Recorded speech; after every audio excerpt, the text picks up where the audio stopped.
বাংলাদেশে বসে টেস্ট করলাম এই 3 ধরনের ইন্ডিয়ান ফুড। আমি এই সবগুলো খাবার নিয়েছিলাম 600 টাকার মধ্যে।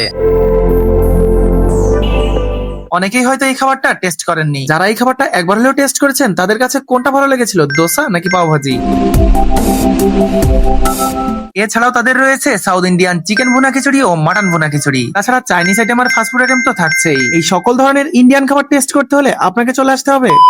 আসসালামু আলাইকুম, কেমন আছো সবাই? আই হোপ তোমরা সবাই অনেক ভালো আছো। আলহামদুলিল্লাহ, আমি অনেক ভালো আছি। আজকে তোমাদের সাথে এমন একটা রেস্টুরেন্টের কথা শেয়ার করব যেখানে চাইনিজ আইটেমের পাশাপাশি পেয়ে যাবো বিভিন্ন ধরনের ইন্ডিয়ান খাবার। এই রেস্টুরেন্টের লোকেশন, খাবার, পরিবেশ, আনুষঙ্গিক সবকিছু নিয়ে থাকছে কিন্তু আজকের ব্লগ। তাই না টেনে সম্পূর্ণ ভিডিওটা দেখতে থাকো। আর যারা এখনো আমার চ্যানেলটাকে সাবস্ক্রাইব করে দাও এবং পেজটাকে ফলো করে দাও, দ্রুত করে দাও।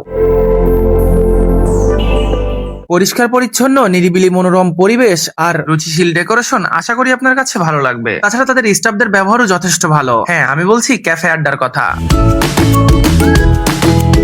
এই রেস্টুরেন্টে আপনি পেয়ে যাবেন দক্ষিণ ভারতের বেশ কিছু জনপ্রিয় খাবার। আমার জানা মতে ঝিনাইদহ সদরের মধ্যে আর কোন রেস্টুরেন্টে এই খাবারগুলো পাওয়া যায় না। আমি এই সবগুলো খাবার নিয়েছিলাম 600 টাকার মধ্যে। একটা প্লেন দোসা নিয়েছিলাম যার মূল্য ছিল 180 টাকা। একটা চিজ মশলা দোসা নিয়েছিলাম যার মূল্য ছিল 250 টাকা। সাথে নিয়েছিলাম একটা পাও ভাজি যার মূল্য ছিল 160 টাকা।